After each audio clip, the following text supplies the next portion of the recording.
Gloire au Seigneur. Alléluia. Je suis très heureux d'être là ce matin. Ça fait un bon bout de temps que ma deuxième maison m'a manqué. Ça fait vraiment faire longtemps. Je crois que depuis le début de l'année, c'est la première fois que je me tiens ici pour vous parler de la part du Seigneur. Amen. J'ai dit un grand merci à ce Dieu bon qui m'a programmé. Je dirais qu'il m'a imposé en ce jour pour être l'orateur, celui par qui le message va vous parvenir. Deuxièmement, je voudrais dire un grand merci à notre papa, oh là là, à notre papa Nzuzimbala. Est-ce qu'on peut m'aider à apprécier ce papa qui a un cœur exceptionnel? J'aime son cœur, j'aime comment il porte la jeunesse, il croit en nous les jeunes. Et papa, que Dieu vous bénisse, et également à tous les pasteurs et tout le staff qui accompagne papa dans cette lourde responsabilité. Est-ce qu'on peut apprécier le Seigneur pour les responsables que l'Éternel nous a donnés ici à l'église? Amen, amen. Avant d'aller plus loin, je ne suis pas venu seul, je suis venu vraiment avec tout le clan Aheka. Tout mon clan m'a accompagné aujourd'hui et ça me fait vraiment, vraiment du bien. Aidez-moi à apprécier, après Jésus, la personne la plus importante de ma vie. Mon épouse, ma moitié, ma femme. Est-ce que je peux se tenir debout? On va apprécier ma femme, Maman Grâce Michel Aheka. Amen, amen. J'allais commenter, mais bon, on a un qui est célibataire, moi, m'a manqué, mais c'est pas grave. Ah, merci, hein. Et nous sommes avec je suis venu avec nos merveilleux enfants, que Dieu nous a donné cette grâce d'avoir ces beaux enfants. Je vais demander à tout le monde de se tenir debout. Ah, Jason dort déjà. Oh. Dacia, Rutalia, Jason, Josh Roy, mettez-vous debout s'il vous plaît. Voilà. Que Dieu vous bénisse. Je vous aime.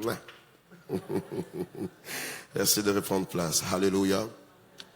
Place à la parole et place au Seigneur maintenant.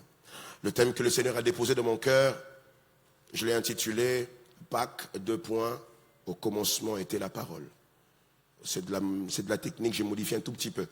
Pâques, : au commencement était la parole. Vous comprendrez pourquoi le Seigneur m'a imposé cette thématique. Je réponds, Pâques, : au commencement était la parole. Nous allons lire deux textes en introduction.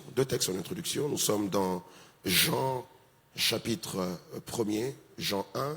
Nous lirons du 1er au 4e verset. Oh, mes écrans ne sont pas allumés. Hein? Bon, ça va, je vais me référer. Pas grave. Jean chapitre... Est-ce qu'on peut se tenir debout, s'il vous plaît? Merci bien. Nous allons honorer les saintes écritures. Jean chapitre 1er, du 1er au 4e verset. Et le deuxième texte sera Psaume chapitre 138. Nous lirons seulement le verset 2. La Bible dit ceci. Au commencement était la parole. Et la parole était avec Dieu. Et la parole était Dieu. Elle était au commencement avec Dieu. Oh, j'aime le verset 3.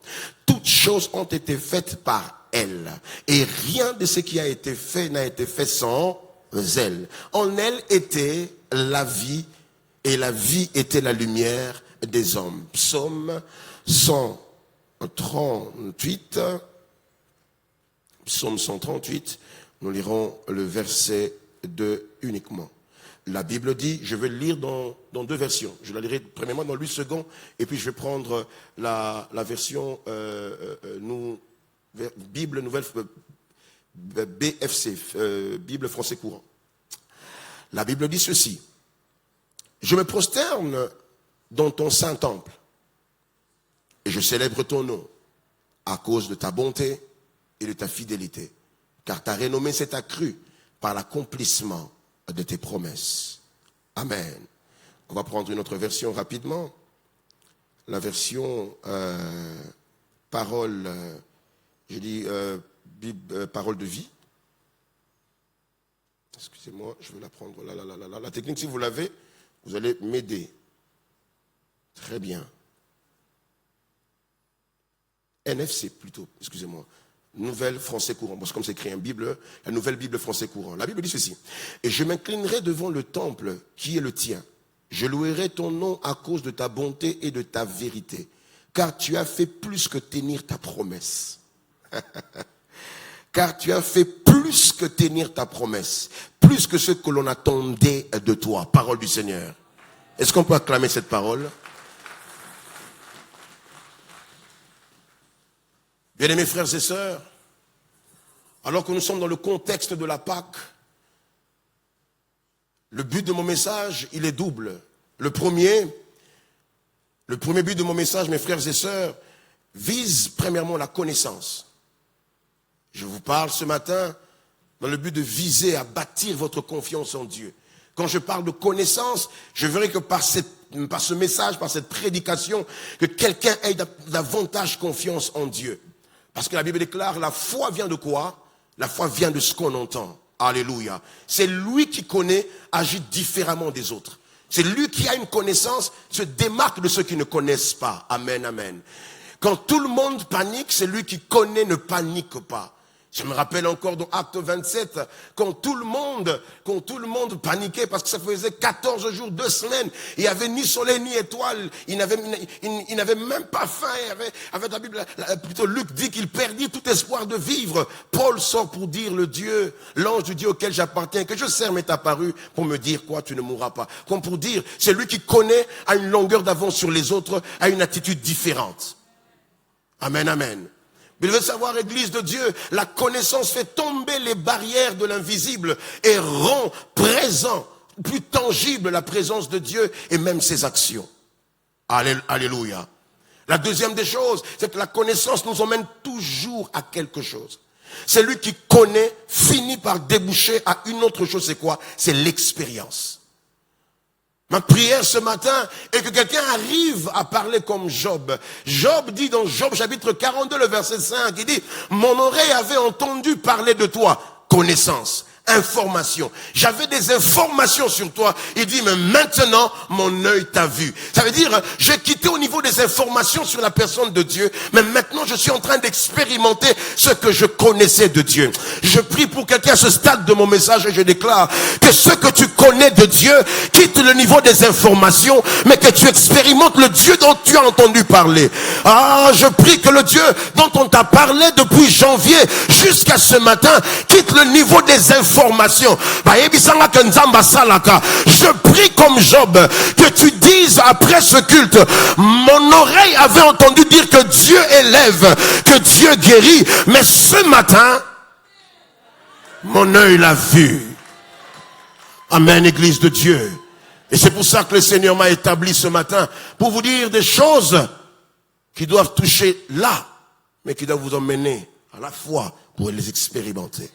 Amen, Église de Dieu. Alors nous sommes en train de parler de la Pâque, mes frères et sœurs. 3 informations. Je sais que papa a tenu un séminaire sur la Pâque. Je ne vais pas m'appesantir dessus. Le pasteur Ambroise, le dimanche passé, nous a parlé de l'acquis de la croix. Alors je vais juste vous donner quelques petites informations et puis tout de suite plonger dans le cœur et le vif de mon message. Première information sur la Pâque, elle est très simple. Bien-aimés, vous savez savoir que la Pâque est la fête la plus importante de tout enfant de Dieu. C'est la fête la plus importante. Malheureusement, le disait mon feu père dans la foi, papa Prosper, il disait, quand on parle de la Pâque, malheureusement, plutôt quand on parle de Noël, tout le monde mange les poulets, on s'habille bien parce que c'est Noël. Malheureusement, à la Pâque, on fait comme si on néglige. Mais croyez-moi, la Pâque est la fête la plus importante de tout enfant de Dieu, de tout chrétien. Deuxième information, mes frères et sœurs, la Pâque, fait partie des 3 grandes fêtes juives, dites aussi, appelées aussi les fêtes de pèlerinage. À savoir, premièrement, donc il y avait 3 grandes fêtes. Premièrement, c'est la Pâque, ou encore la fête des pains sans levain. Deuxièmement, c'est la Pentecôte, la fête des semaines. Troisièmement, c'est la fête des tabernacles, ou encore la fête des tentes. Amen. 3 grandes fêtes. Pâques, Pentecôte, tabernacle. Amen, Église de Dieu. Troisième et dernière information sur la Pâque, mes frères et sœurs, elle est quand même assez intéressante parce que le Seigneur m'a ouvert quelque chose là-dessus. Chacune de ces fêtes nous présente ou met en exergue une des personnes, une des personnes de la Trinité. Chacune de ces fêtes, présente une des personnes de la Trinité. Quand vous voyez la Pâque fait allusion à qui? À Jésus. 1 Corinthiens 5, 7, la Bible dit, car Christ notre Pâque, Christ notre Pâques. Donc, Christ est notre Pâques. Quand on parle de Pâques, on voit la personne de Christ. Quand on parle de Pentecôte, on voit la personne de... Et donc, logiquement, quand on parle de la fête des tabernacles, on voit le Père. Amen. Le temps, je ne suis pas là pour parler de ces choses. Donc, Pâques, Jésus, Pentecôte. Oh, Pâques, Pentecôte, tabernacle. Et c'est dans cet ordre-là, papa, que ça devait se fêter.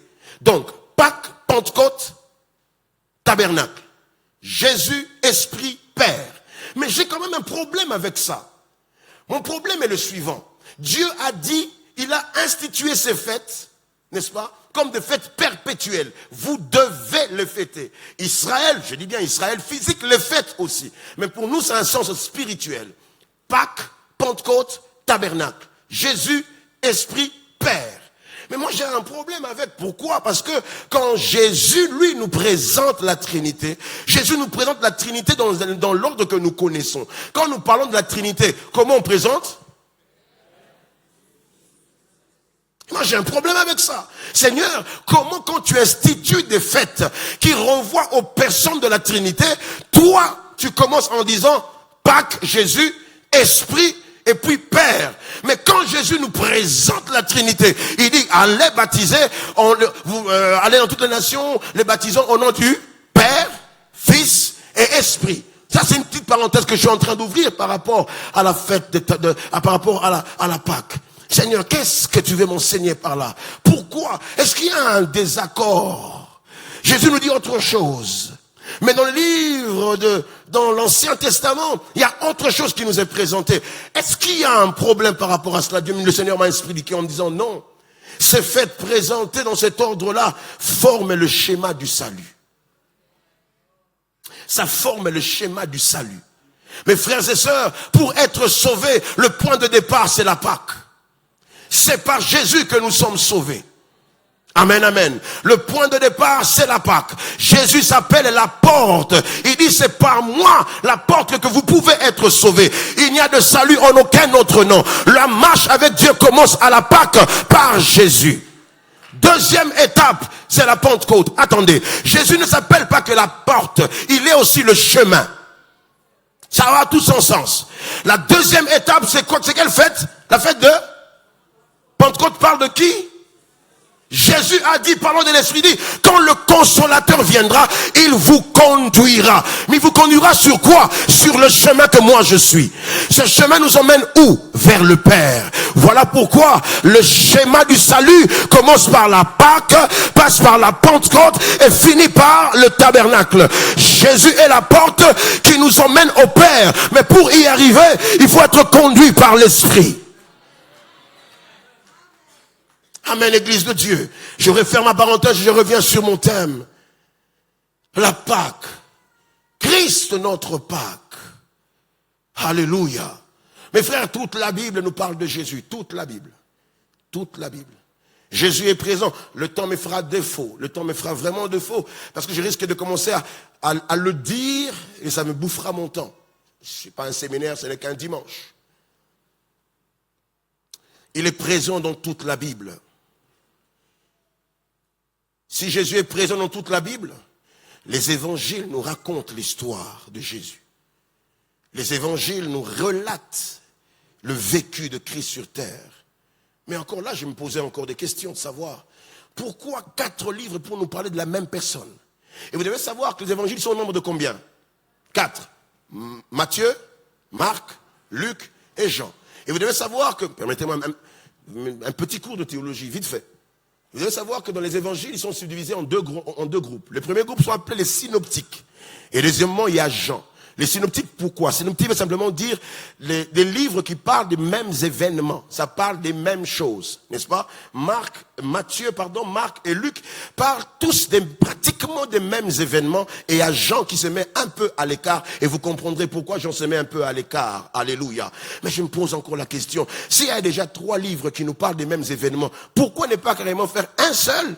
Mais alors vous nous donnez un long travail de commencer encore à lire Matthieu, Marc et puis Luc. Pourquoi pas un seul livre, mes frères et sœurs? Vous devez savoir que chaque évangile présente un aspect de Christ différent de l'autre, qui nous donne la révélation totale de qui est le Seigneur.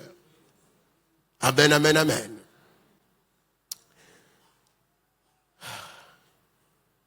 J'ai ma tablette, n'est-ce pas?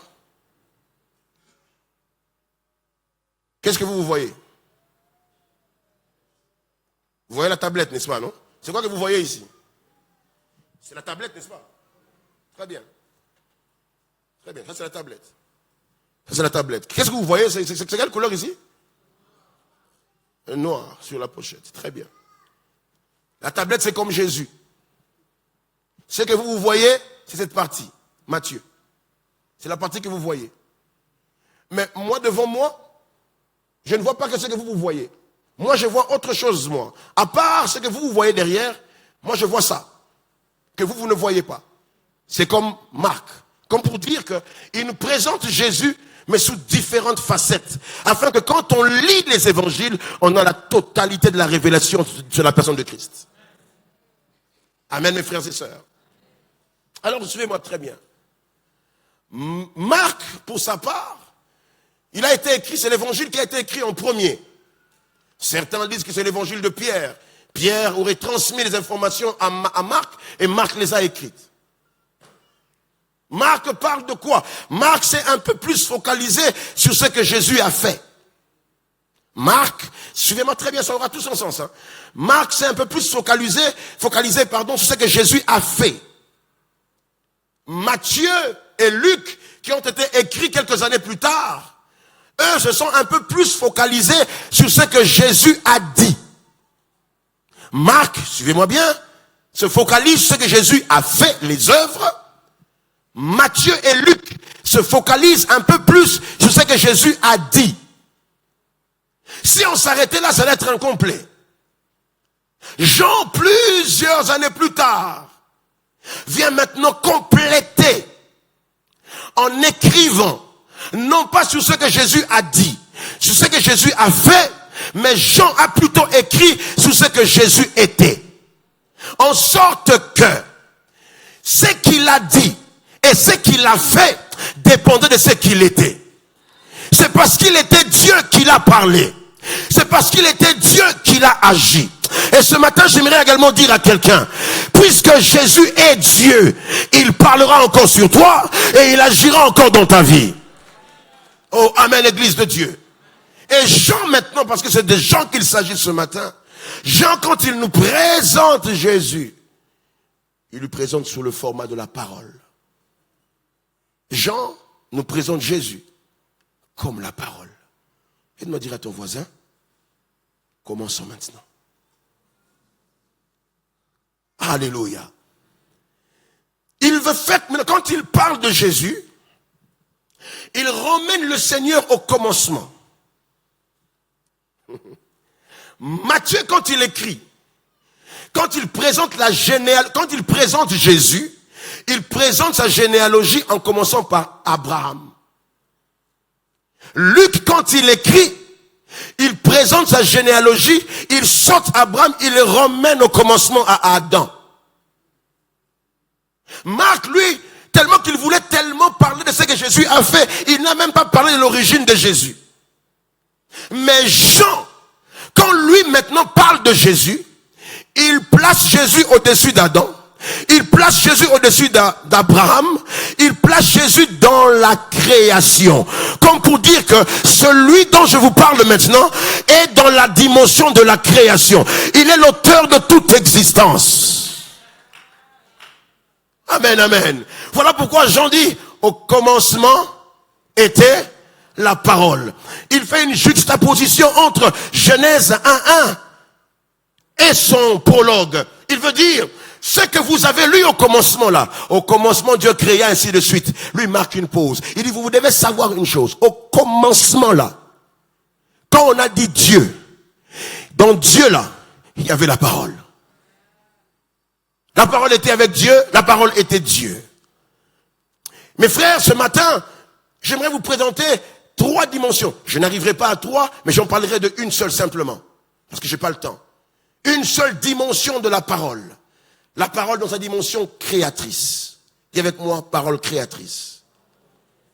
Dans Jean 1:3 qu'on a lu, la Bible nous montre clairement que toutes choses ont été faites par elle. On montre ici que la parole a créé tout ce que nous voyons. Et rien de ce qui existe n'existe sans la parole. Psaume 33, au verset 6, la Bible dit, les cieux ont été faits par quoi? Par la parole de l'Éternel. Et toutes leurs armes par le souffle de sa bouche. Proverbe 8, 27 à 28, la Bible déclare, lorsqu'il dispose, qui parle ici, c'est la sagesse. Ou encore la parole. Lorsqu'il disposa les cieux, j'étais là. Oh là là, j'ai envie de dire à quelqu'un, avant que tes problèmes ne commencent à surgir dans ta vie, lui était déjà là. Lorsqu'il disposa les cieux, personne d'entre nous n'était là, mais lui était là. Lorsqu'il traça un cercle à la surface de l'abîme, lorsqu'il fixa les nuages en haut et que les ressources de l'abîme jaillirent avec force, il était là. Amen, Église de Dieu.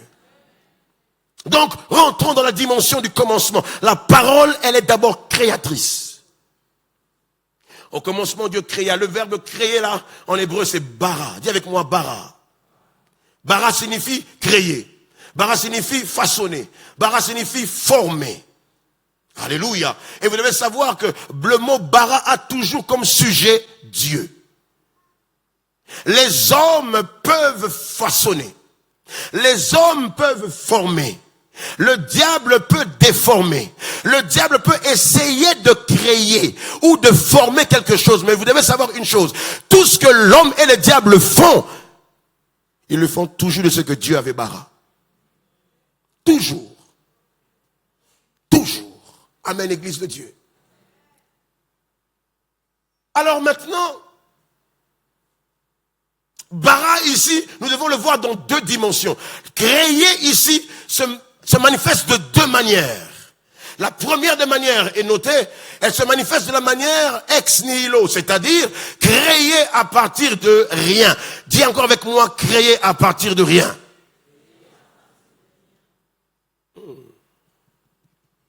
Créer à partir de rien. Dieu est la seule personne qui, à partir de rien, peut faire exister toute une forêt. À partir de rien, peut faire avancer quelque chose. À partir de rien. Et la Pâque, notre Christ, notre Pâque, qui est présenté comme la parole, est capable, à partir du rien de ta vie, de faire quelque chose de visible. Oh, amen, Église de Dieu. Oh, j'aimerais mettre deux textes côte à côte. Hébreux chapitre 11, verset 3. La Bible dit, c'est par la foi. Hébreux 11, verset 3, c'est par la foi que nous reconnaissons que le monde a été formé par quoi? Waouh! Les choses que nous voyons ont été faites par la parole de Dieu. En sorte que ce qu'on voit n'a pas été fait des choses visibles. Retenez bien ça. Il dit, ce que vous voyez ne vient pas de ce que vous voyez, ne vient pas de ce que vous voyez forcément. Donc, ne vous limitez pas seulement à ce que vous voyez. Colossiens 1, 15 à 16. Il est l'image du Dieu invisible. Le premier-né de toute la création. On parle de Jésus.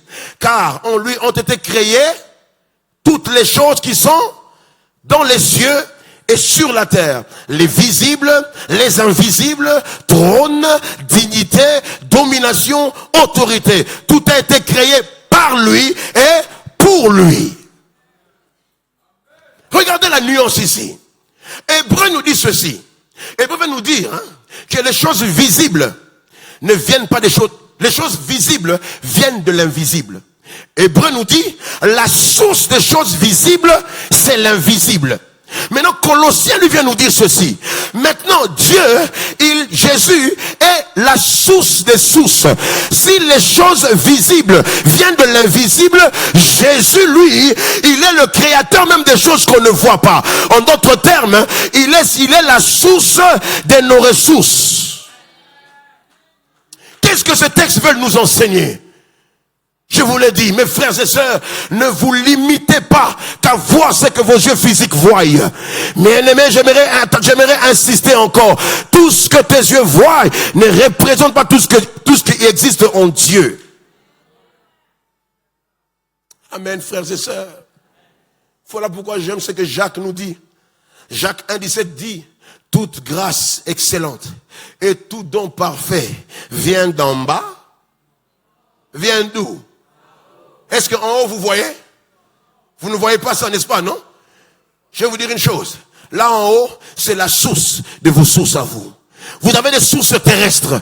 Mais Dieu veut vous dire une chose. Ne regardez pas qu'aux choses matérielles. Ne regardez pas qu'aux hommes autour de vous. En dehors de ce que vous voyez, il y a aussi le spirituel. Il y a le surnaturel qui alimente le naturel. Toute grâce excellente et tout don parfait descend d'en haut du Père de lumière, chez lequel il n'y a ni changement ni ombre de variation. Maintenant, je me pose une question. Si Dieu, à partir de rien, peut faire beaucoup, mais alors avec le peu que tu as, qu'est-ce qu'il peut faire? Est-ce que je peux bénir quelqu'un maintenant? Je déclare comme prophète en ces lieux.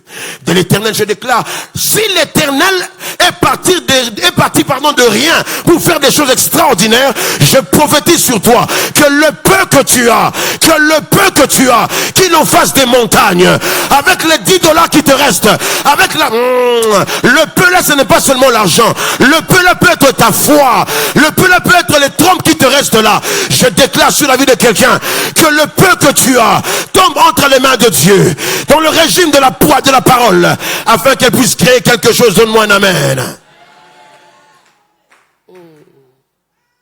Dans Luc chapitre 5, le verset 4 à 6, il y avait quelqu'un qui avait un reste, qui avait un peu. C'était Pierre, Simon.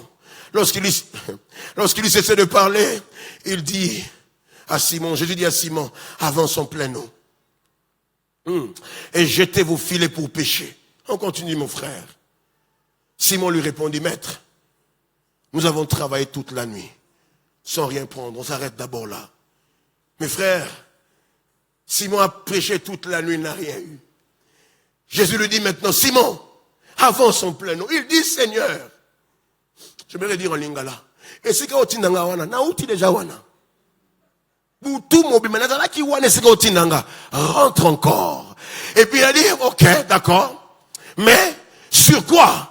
Sur ta parole. Cette dimension de parole, c'est la parole qui crée. J'aimerais dire à quelqu'un, si hier tu avais essayé par toi-même, ça n'a pas marché. Ce matin, tu vas dire, sur ta parole, j'irai.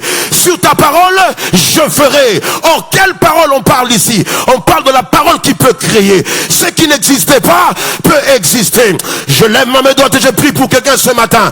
Que ce qui n'existait pas, que ce que ton œil ne voyait pas, parce que là, la parole qui est la source des ressources puisse apporter ce qui n'était pas. Que les poissons paraissent, que le poisson se manifeste. Donne-moi un amen. Mais il est parti de quoi? Vous savez, oui, de rien. Il n'avait rien. Non, il avait quelque chose. Ce qu'il avait, c'était le filet. Deuxièmement, ce qu'il avait, c'était l'obéissance. Troisièmement, ce qu'il avait, c'était sa foi. Il dit, là où tu me demandes d'aller, je viens de là. Je n'ai rien eu.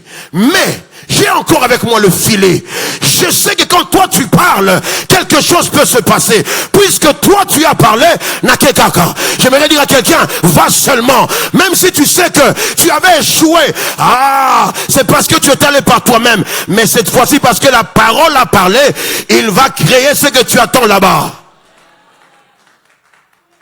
Dans Jean chapitre 6, je crois en avoir parlé ici une fois. La multiplication de pain. Il y avait 4 problèmes. 4 problèmes. Premier problème, c'était le temps. Le temps faisait défaut, c'était la nuit. Deuxième problème, c'était le lieu. Ils étaient dans un désert. Le temps fait défaut, c'est le soir. 2, le lieu fait défaut parce que c'est un lieu désert. Troisièmement, l'argent pose problème parce que Dieu dit, Philippe répond au Seigneur, même si nous avions 200 deniers, on ne saura pas nourrir ces gens. Quatrième problème, vous savez c'est quoi? 5 pains et 2 poissons. Imaginez-vous que dans la foule là, Il y avait quelqu'un, qui a travaillé, donc il y a 5 boulons et sili. Lui-même déjà peut finir tout cela, tout ce plat-là.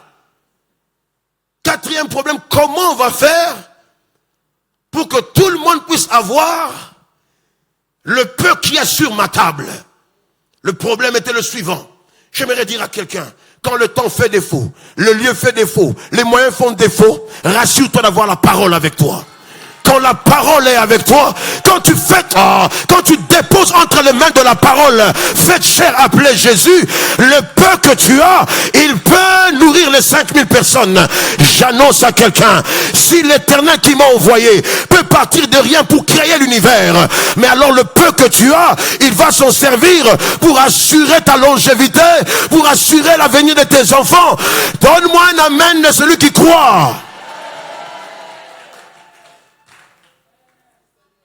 Je prie pour quelqu'un, que Dieu te mette dans le régime où tu seras pris en charge par la parole.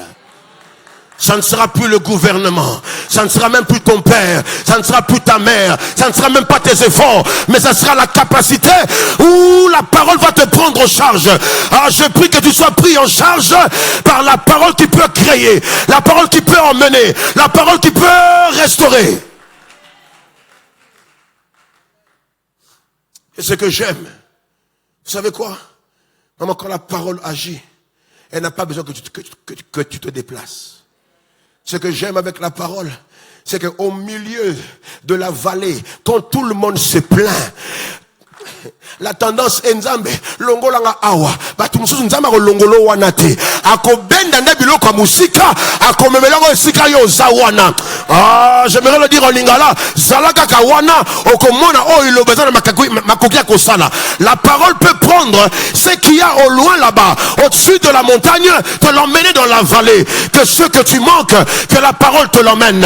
Reste seulement là où tu es. Ne bouge pas. Laisse les gens parler. Là où tu es, Dieu peut transformer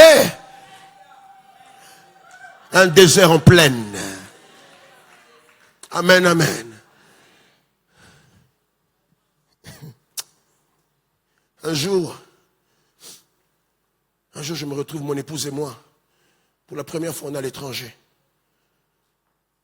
J'étais avec des gens qui étaient là, on parlait.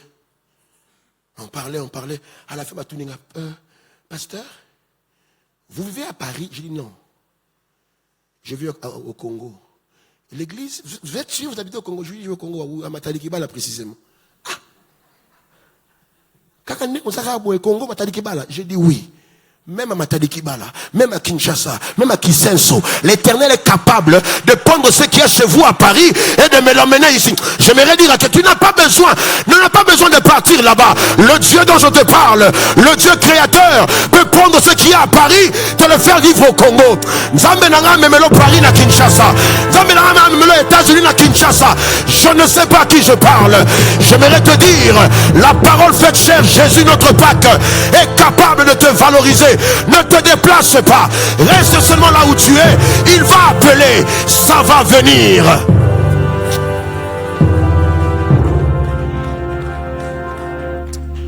Est-ce que je parle à quelqu'un ce matin?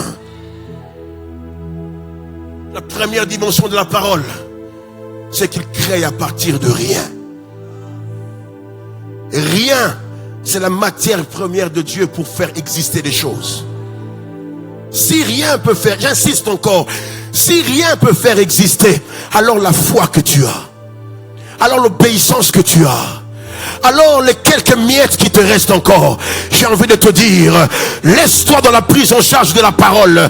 Dis à la parole, fais de moi ce que tu veux. Fais de moi ce que tu veux. Il prendra ce qu'il y a en toi et il va valoriser. Dis avec moi, valoriser.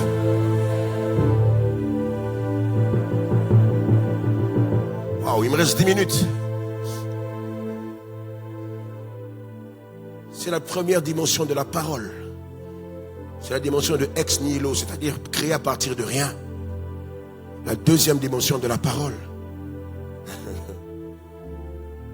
Pour ceux qui prennent note, créer veut également dire, ou bara veut également dire, faire quelque chose qui n'a encore jamais été fait.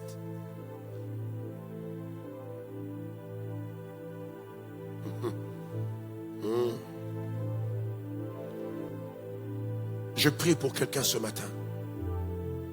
Que Dieu fasse pour toi des choses que l'univers humain n'a encore jamais vu, jamais entendu. Ça, c'est ce qui nous emmène la Pâque. La Pâque, il dit ceci. Il dit, quand il institue la Pâque dans Exode 12, il dit pour vous, ce mois-ci, il vient au mois, c'était quel mois passé? Le mois d'avril, hein? Ou encore ce mois de mai, comme nous sommes au début. Il dit, ok, d'accord. Vous avez déjà parcouru janvier jusqu'à mars, jusqu'à mai, pardon. Mais il dit pour vous, à partir d'aujourd'hui, le mois d'avril ou le mois de mai devient pour vous le premier mois. Oubliez tout ce qui s'est passé depuis janvier jusqu'à avril. Les choses commencent maintenant. Je lève ma main droite, je déclare pour toi, les choses commencent maintenant. Papa, je ne suis pas venu parler à tout le monde. Je ne suis pas venu faire, je sais pas moi quoi. Non, je suis venu parler à ceux qui croient. Parce que moi, je suis de ceux qui pensent que c'est par la foi que le monde que je vois a été créé par la parole. Amen, Église de Dieu. C'est la dimension. Cette deuxième partie encore, ce deuxième point de bara. C'est une dimension qu'on vit dans 1 Corinthiens 2:9. Technique, est-ce que je peux avoir, s'il vous plaît, que tout le peuple lise avec moi, car c'est des choses que Dieu m'a dit. Annonce à mon peuple ce que j'ai arrêté pour lui. 1 Corinthiens chapitre 2, le verset 9. Est-ce qu'on peut le lire ensemble? 1, 2, 3, c'est parti. Mais, comme il est écrit, ce sont des choses que l'œil, que l'oreille, qui ne sont point montées où? Des choses que Dieu a préparées pour qui? Si tu crois que tu es aimé de Dieu, acclame cette dimension. Je déclare sur toi, alors que tu es en train d'acclamer le Seigneur, qu'il y a des choses que l'œil n'a point vues, les choses que l'oreille n'a pas entendues, qui ne sont même pas montées dans ton cœur, mais que Dieu a déjà préparé pour toi. Que l'Éternel, alors que tu es en train de l'acclamer, fasse avancer vers toi les choses que l'œil n'a point vues.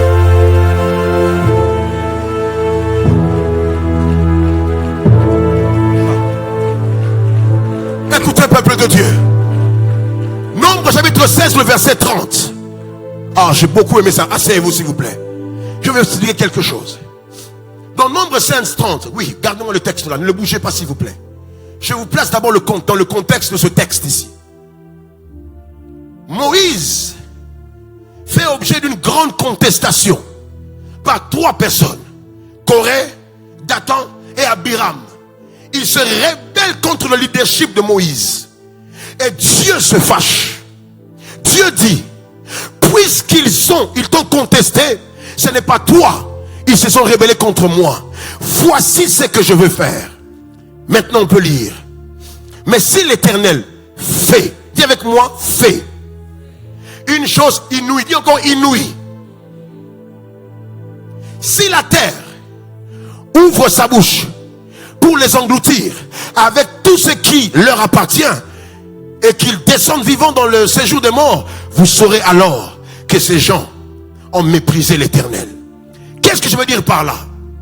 Pourquoi je vous ai demandé de répéter fait et inouï? Pour les étudiants de la Bible, allez lire, allez voir. Le verbe faire ici, c'est le verbe bara. Ça veut dire ici, ça veut dire quoi? Ce qui va se passer maintenant, c'est un domaine réservé seul à l'Éternel.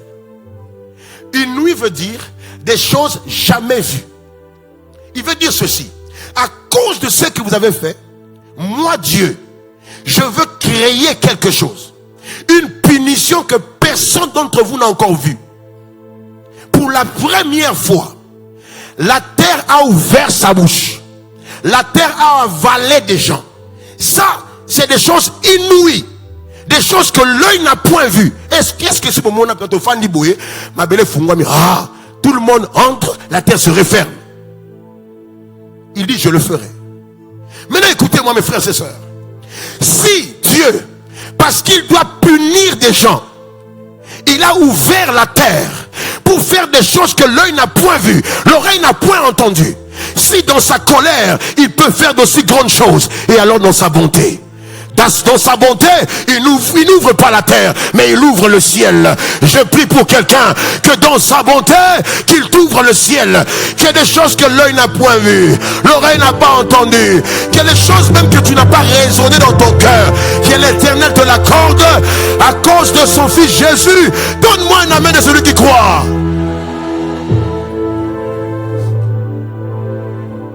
Jésus. Merci Saint-Esprit.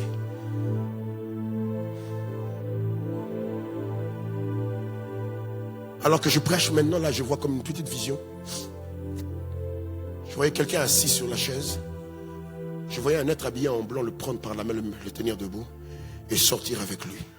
Et Dieu me dit de dire à quelqu'un, je ne sais pas à qui passe par des moments compliqués, sombres. Dieu me demande de te dire, la prise en charge du ciel vient de commencer. Ça ne passera pas par les voies humaines. Ça se fera avec les méthodes du ciel. Regardez maintenant. J'aime ça. Psaume 132, 38, le verset 2. On va le lire dans deux versions. Je te loue pour ta bonté, ta fidélité, n'est-ce pas? Car ta renommée s'est accrue par quoi? Par l'accomplissement de tes promesses. Très bien. Je vais lire ça dans deux versions, dans trois versions. Summer, parole de vie, et la version qu'on a lue tout à l'heure en introduction.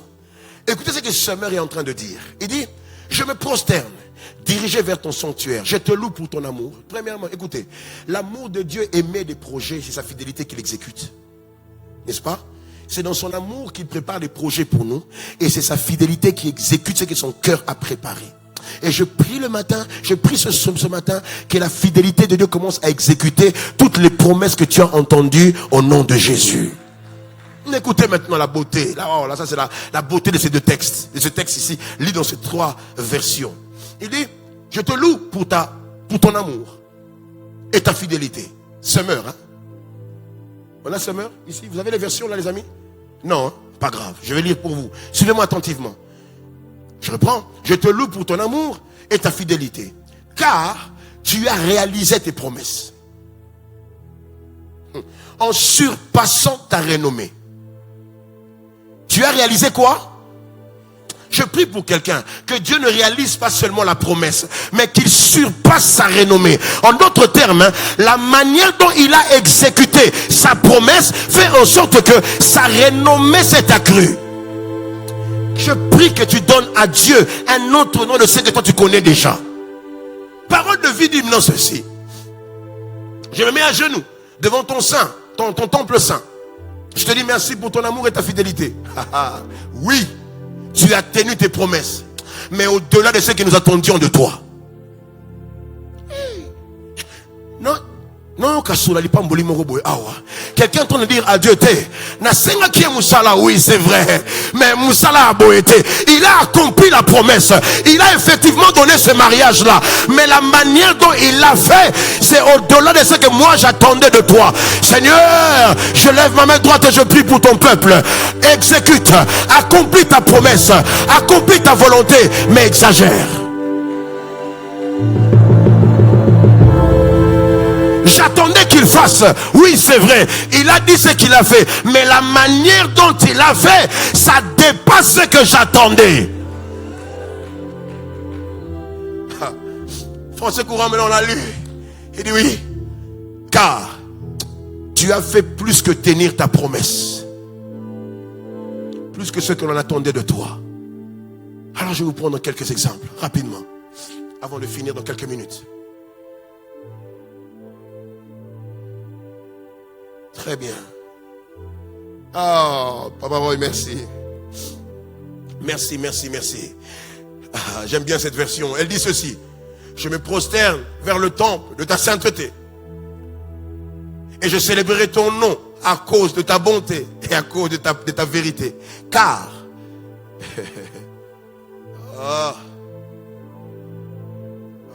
ça c'est la parole. Ça c'est la personne de Dieu. Car tu as exalté ta parole au-dessus de ton nom. C'est-à-dire quoi? Quand sa parole est sortie, sa parole est au-dessus de son nom. Je prie pour la vie de quelqu'un. Je déclare que la parole que tu as entendue, que Dieu l'a exalté au-dessus de son nom. En d'autres termes, elle doit s'exécuter parce que sa renommée dépend de ce qui a été libéré. Oh, je suis en train de voir quelqu'un adorer le Seigneur, mais avec une nouvelle direction, parce que ce que l'Éternel a fait est en train de dépasser l'entendement.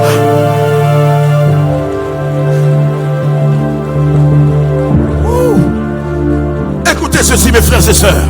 Dans Luc 1, on n'aura pas le temps de le lire, je vais juste raconter. Luc 1, 30 à 37, on parle même de la naissance de notre Pâque Jésus. La parole. Gabriel parle à Marie. Marie, tu auras un enfant. Marie, écoute. Tu auras un enfant. Cet enfant sera grand, ainsi de suite, ainsi de suite. Il parle. Marie l'écoute. Hein? Ok. Moi. Hein? Quand l'ange a fini, il dit, bon, ange, je suis d'accord avec tout ce que tu viens de dire. Comment ça va se faire? Moi, je ne connais pas d'homme.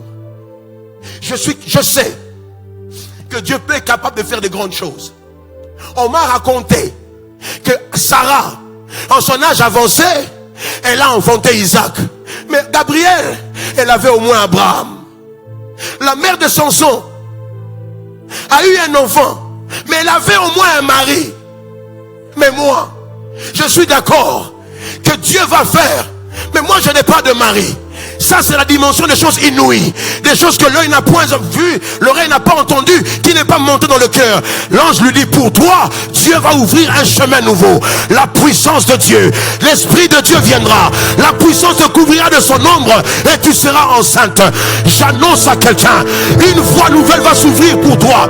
À cause de la Pâque, il était une fois, Israël est sorti d'Égypte, ils arrivent devant la mer, ils étaient habitués à tout traverser, monter dans un bateau, commencer à pagailler là.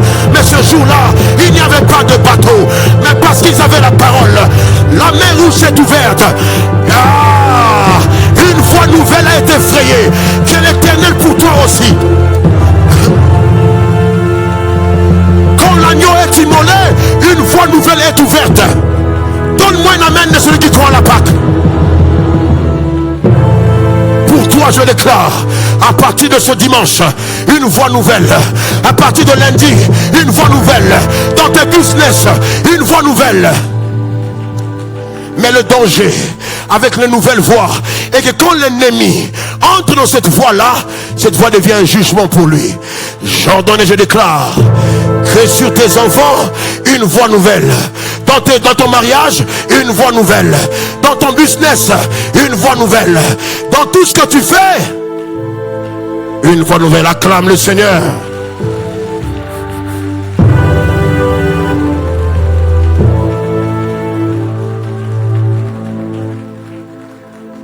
Moi, je n'ai pas Abraham. Moi, je n'ai pas Manoah. Mais moi, j'ai la puissance de Dieu. Ça se fera avec Dieu. Voilà pourquoi j'annonce encore à quelqu'un spirituellement, par le mandat que Dieu m'a donné et sur l'autel de notre Père, je déclare, je t'introduis dans le régime où ta vie sera prise en charge par les effets de la parole.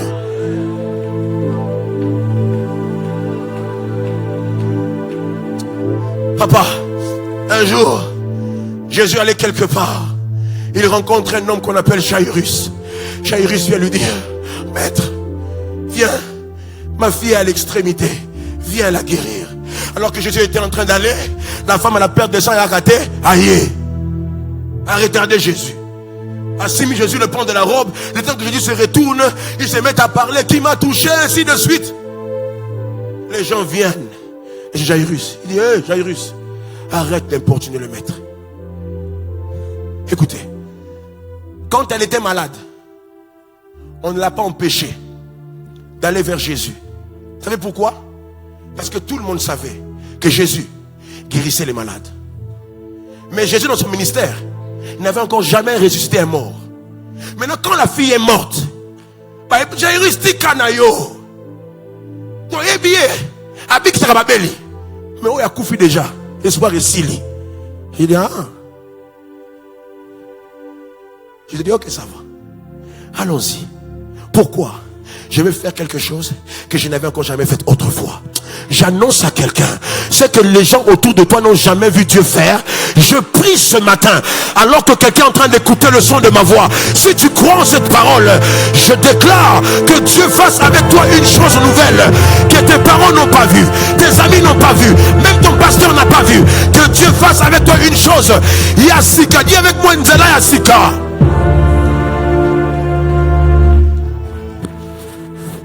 Dieu le fasse avec toi. J'aime le alpha et l'oméga de Dieu. Papa, j'aime le premier miracle de Jésus par rapport à la mort, c'était Jairus. Mais j'aime encore un peu plus le dernier miracle de Jésus, parce que Christ a ressuscité combien de morts? 3 morts. La fille de Jairus, c'était son premier mort ressuscité. Deuxième mort, c'était qui? Le fils de la veuve de Naïm. Nous sommes dans Luc 7. Et puis troisième mort, c'était Lazare. Mais j'aime la mort de Lazare, papa. Jésus attend. Et on ne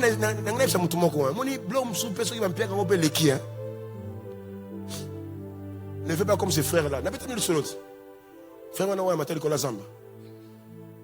il a fait des prières en français. Seigneur, tu sais que tu es grand, tu es puissant, tu peux faire infiniment au-delà. Il a fait ces prières-là, les choses ne changent pas. Il dit, ça va. Là, il va en montagne, il est vieux.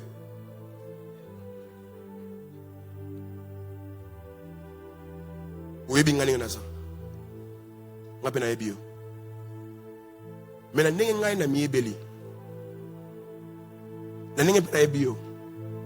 nga soki nazalaka yo ozalaka nga nasunga okala.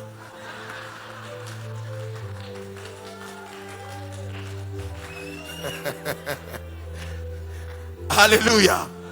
Des fois Dieu attend que ça sente un peu mauvais. Il attend, ça sent un peu mauvais. 4e jour, Yewanaye. Et l'homme me balaye. Où l'avez-vous mis? Et non, Jésus dit non. Lazare, il dit à Marthe, Lazare ressuscitera. Marthe, oui, toi, yebi, papa. Il ressuscitera au dernier jour. Parce que Jairus, elle venait à peine de mourir. Tu as ressuscité. C'est bon. Le fils de la veuve de Naïm, tu as ressuscité. C'était en chemin. Mais pour Lazare ici, 1 jour, 2, 3, 4, ça sent déjà. S'il y a même décompose, putréfaction. Jésus lui dit, ne t'ai-je pas dit, si tu crois, tu verras.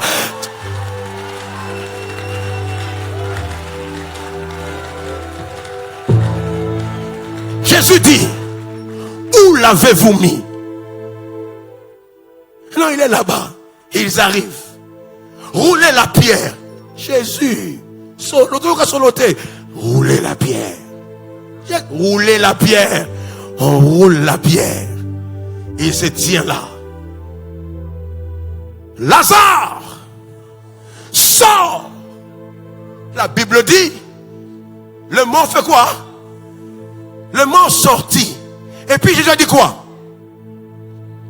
T'es lié? J'ai un problème là. J'ai un problème. Est-ce que vous savez que les tombeaux à l'époque, c'était des grottes? Il fallait descendre. Vous descendez des marches. Il y avait des compartiments où vous devez placer les corps. N'est-ce pas, non? Il fallait faire quoi? Oh, il fallait faire quoi? La question que je me pose, papa. Quand Jésus dit Lazare sort, comment il a fait? Écoutez-moi, attendez. Quand il est sorti, Jésus a dit de lier-le. Mais pour Nabi Manassé, on a un mata. Parce qu'il était lié. Comment Lazare, tu es arrivé là? Le Seigneur m'a fait comprendre une chose. Les choses les plus difficiles, la parole va te prendre en charge. La parole va te prendre, va te faire monter. Te faire monter. Je déclare sur quel... Que la parole te fasse monter. Que la parole te fasse monter. volonté. Écoutez maintenant la leçon.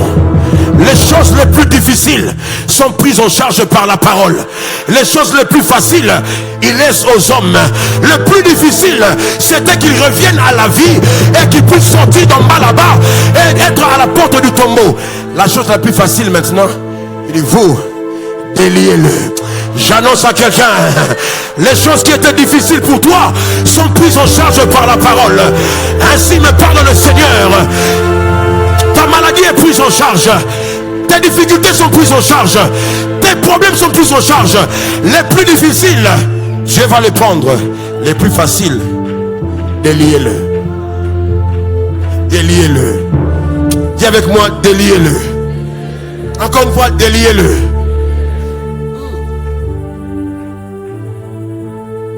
Oh Jésus. Oh Jésus. 4 choses avant de finir.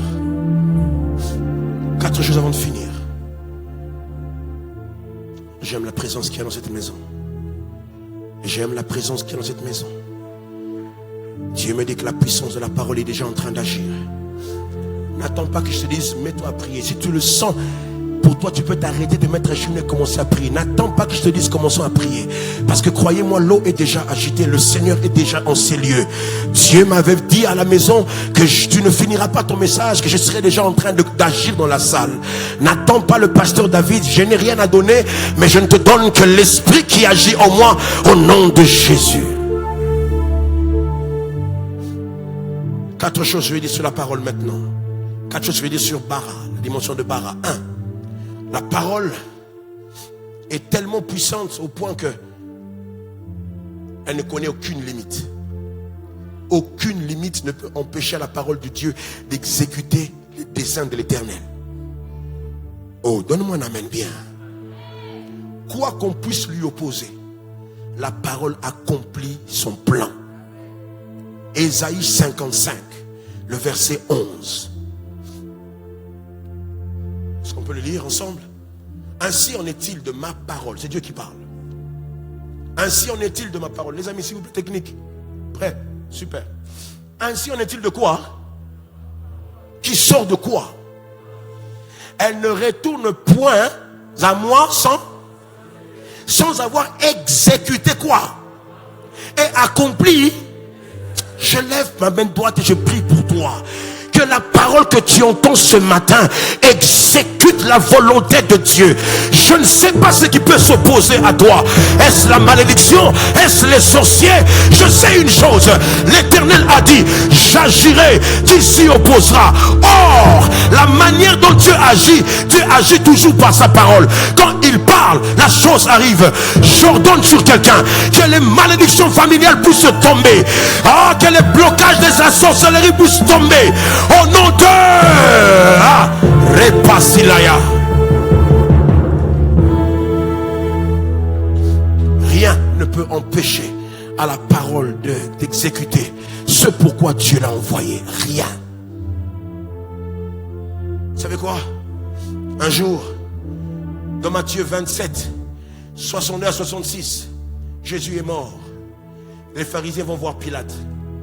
Ils lui disent, hé, Pilate, vous voyez ce monsieur-là? Il avait dit, waouh, il est mort, mais sa parole vous fait peur. Vous l'avez tué, il est mort. Vous avez vu comment il a rendu l'âme.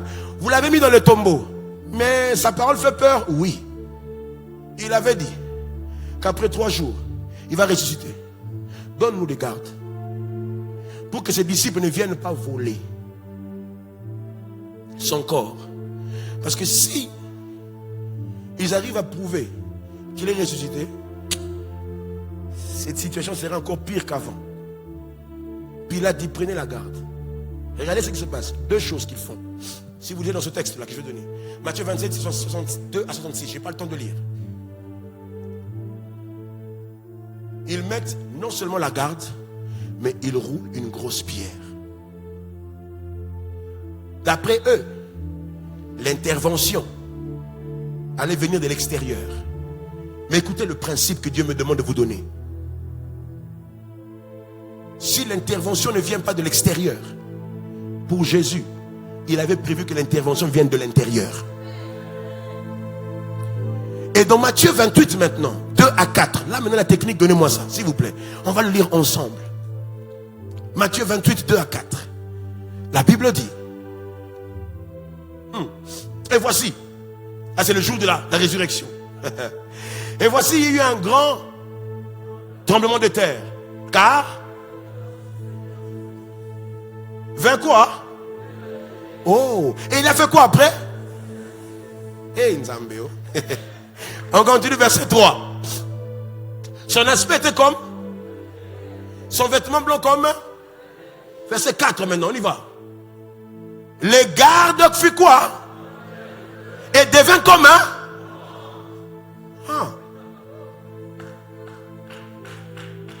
Une question que j'aimerais vous poser, église. L'ange est venu faire quoi?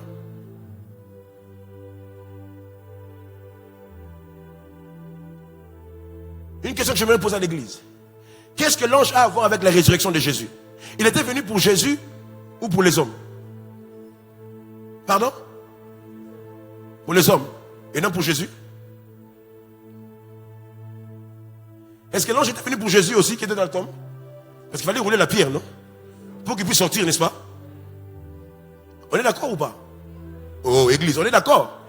Il fallait qu'il roule la pierre pour qu'il y ait quoi après? Jésus sort. Vous êtes sûr? Non. Non. L'ange n'était pas venu pour Jésus. L'ange était venu pour les hommes. Parce que la Bible dit que c'est par l'infinie grandeur de la puissance que Christ était revenu à la vie. Romains 8, 11 nous dit: si l'esprit de celui qui a ressuscité Christ d'entre les morts, en d'autres termes, l'ange n'a pas emmené Christ à la vie, c'est le Saint-Esprit qui l'a ressuscité.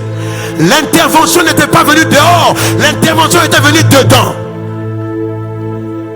Regardez, quand Jésus était avec ses disciples, il est entré par la porte. Quand il est ressuscité, il a fait quoi? Il a apparu. C'est-à-dire quoi? Même si la pierre était restée roulée, si la pierre était restée là, Jésus il est ressuscité, il a disparu et il serait là-bas. Mais pourquoi l'ange est venu?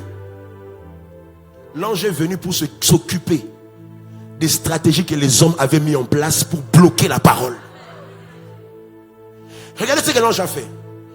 Les hommes avaient placé quoi? La pierre. Il a roulé la pierre à Fandeliango, comme pour dire: moi Dieu je les domine. La deuxième chose, on avait placé qui? Les gardes. Qu'est-ce qu'il a fait? Ils étaient frappés comme morts. J'annonce à quelqu'un: toutes les stratégies du diable contre toi vont rencontrer la puissance angélique. Mais en ce qui te concerne toi, il va te travailler au-dedans. Au-dehors, il va envoyer les anges. Mais en ce qui te concerne, il enverra son Esprit Saint.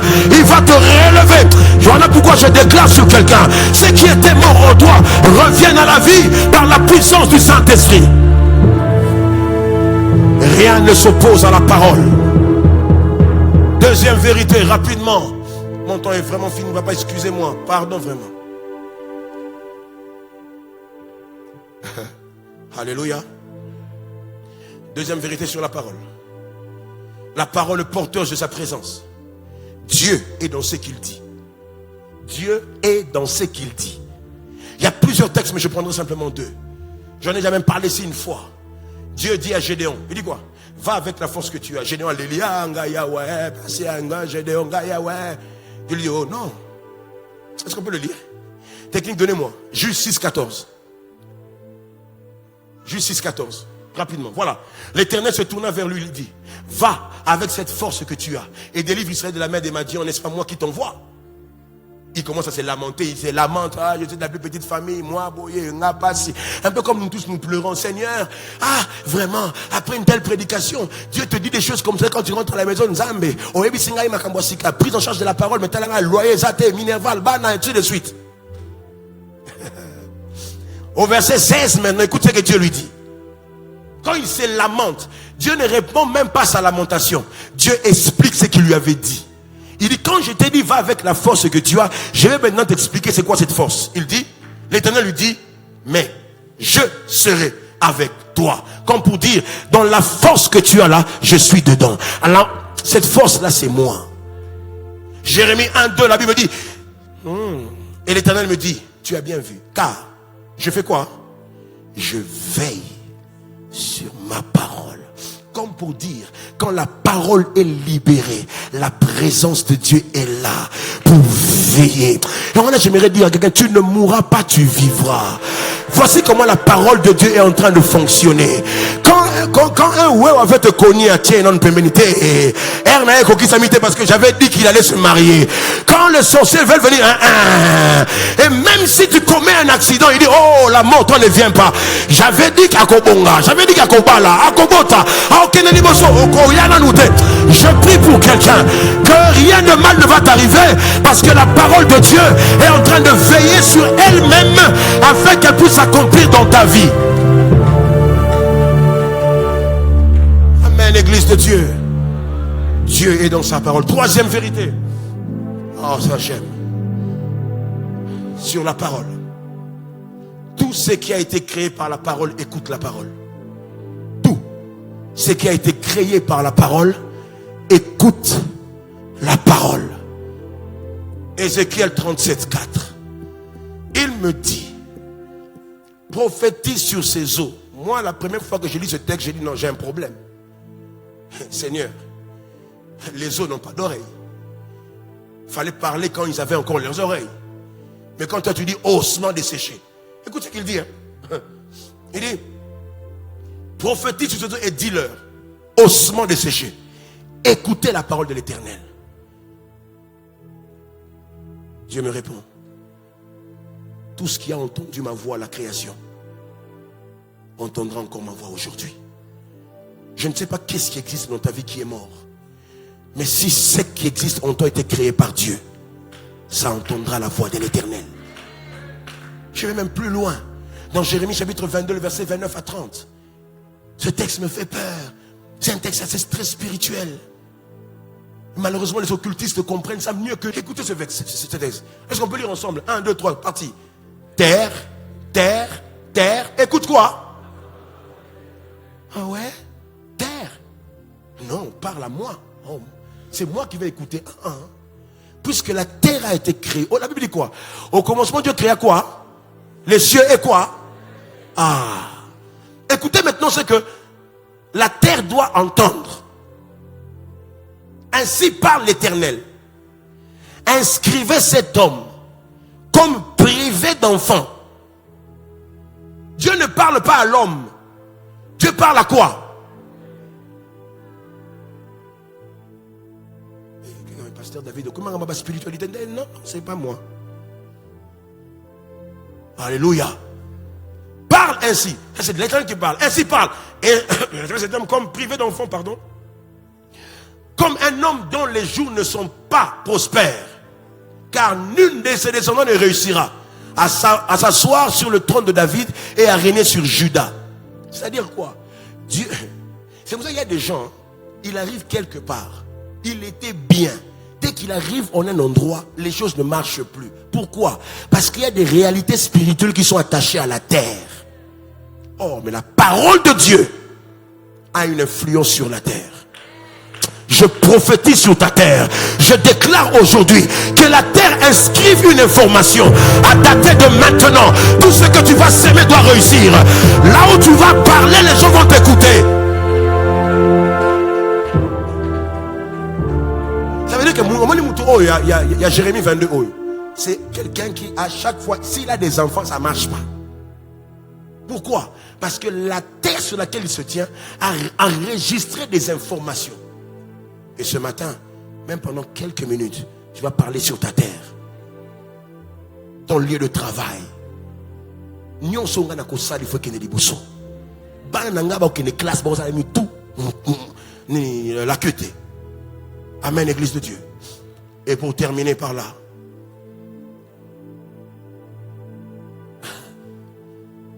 Bara fonctionne toujours avec un attribut de Dieu. C'est par là que je termine. Bara fonctionne toujours avec un attribut de Dieu. C'est la puissance. À chaque fois qu'il y a Bara, il y a souvent puissance. Je vous le démontre rapidement. Marie a dit à l'ange quoi? Je ne connais pas d'homme. Qu'est-ce que l'ange lui a dit? La puissance de Dieu fera quoi? Te couvrira de son ombre. Et tu seras enceinte. puissance. Sarah et Abraham avancés en âge. Impossible d'avoir des enfants. Mais dans Genèse 17, Dieu se révèle à eux. Quand Dieu se révèle à Abraham, il dit quoi? Je suis le Dieu qui? Tout puissant. Comme pour dire, dans cette incapacité humaine, ma toute puissance te donnera un enfant. Jésus dans le tombeau, 3 jours après, Ephésiens 1, 19 à 20 nous dit quoi? C'est par l'infinie grandeur de la puissance qui se révèle avec efficacité. Par la vertu de la puissance que Christ est revenu à la vie. Puissance encore là. Pour que Christ soit tiré de la mort, il a fallu la puissance. Jérémie 10, le verset 12, la Bible dit, il a créé la terre par sa puissance. Donc à chaque fois qu'il est question de bara, il est question de puissance de Dieu. Est-ce qu'on peut courber nos têtes? Est-ce que même on peut se lever, s'il vous plaît? La Pâque est une affaire de puissance. À chaque fois qu'on célèbre la Pâque, la puissance de Dieu est à l'œuvre. Et ce matin, je ne sais dans quoi tu es. Je ne sais ce que tu fais. Mais ce que je sais maintenant, c'est que le Seigneur veut opérer quelque chose. Mais avant d'y arriver, s'il vous plaît, avant d'y arriver, avant que l'on ne prenne juste quelques minutes, je sais qu'il y a la Sainte Seine ici. Mais avant d'y arriver, tout ce que je viens de dire ne concerne pas tout le monde. Ce que je viens de dire maintenant, les bonnes choses que la parole veut accomplir, elle veut les accomplir dans la vie de ceux et celles qui ont reçu Christ comme Seigneur et Sauveur. Je risquerais d'être incomplet si je ne finis pas par cette note. Le plus important, mes frères et sœurs, je n'ai pas eu le temps d'en parler. J'allais parler de la parole transformatrice et restauratrice. L'une des choses que la parole transformatrice et restauratrice accomplissent dans la vie de l'homme, c'est la réparation avec Dieu. Ce matin, j'aimerais dire à quelqu'un, si tu n'as pas encore donné ta vie à Jésus, tu mènes une vie qui n'a rien à voir avec les Saintes Écritures. Tu vis encore dans le péché. Toi-même, tu sais comment tu marches. Tu sais ce que tu as fait hier. Tu sais comment tu t'es comporté cette semaine. Combien de fois tu as désobéi, tu as triché, tu as menti, tombé même dans l'impudicité. Et ce matin, le Seigneur va te dire, oui, la parole va agir, mais d'abord, la réparation avec Dieu. Si tu es là ce matin, tu vas simplement lever ta main. Je vais prier avec toi. Tu sens que tu t'es éloigné du Seigneur. Dans ta marche avec Dieu, tu n'es plus comme tu étais avant. Dans ta marche, tu n'es plus correct. Tu sais, autrefois tu marchais bien, mais tu t'es refroidi. Cette parole peut ne pas avoir effet dans ta vie, pourvu seulement que tu puisses revenir au pied du Seigneur. Si tu la lèves simplement ta main, je vais prier avec toi. Je vais le faire rapidement. Que Dieu bénisse toutes les mains levées. Tu veux réparer, s'il te plaît. Fournis un petit effort. Est-ce que tu peux t'avancer? Je vais juste prier avec toi, s'il te plaît, rapidement. Rapidement. Je vais céder le micro pour la deuxième partie. Je sens dans mon cœur qu'un autre homme de Dieu puisse prier avec nous par rapport à tout ce que je viens de dire. Mais le plus important pour moi, ma mission va s'arrêter là. Tu es au-dessus. Viens rapidement, je te prie. Tu veux réparer avec le Seigneur. Croyez-moi, cette parole que vous avez entendue a un grand impact, aura un grand impact dans vos vies, pourvu seulement que vous reveniez au pied du Seigneur. Que quelqu'un dise, Seigneur, je me sens loin de toi, je reviens à tes pieds. Que Dieu te bénisse, toi qui es en train de descendre, toi qui as compris que tu dois te réconcilier avec Dieu. Bien-aimé, j'insiste encore. Maloba oh apparemment ya sukali to lobi ba amen to gangi to sepeli, mais ekoko kisama na ba moya ba oh ba tambola ka elongo na nzambe.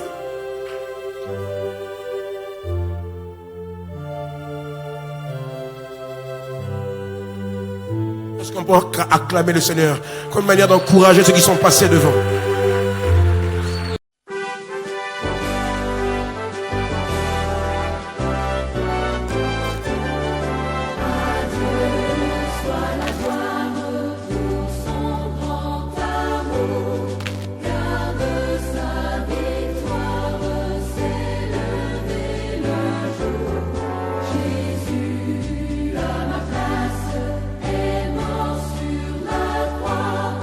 Il donne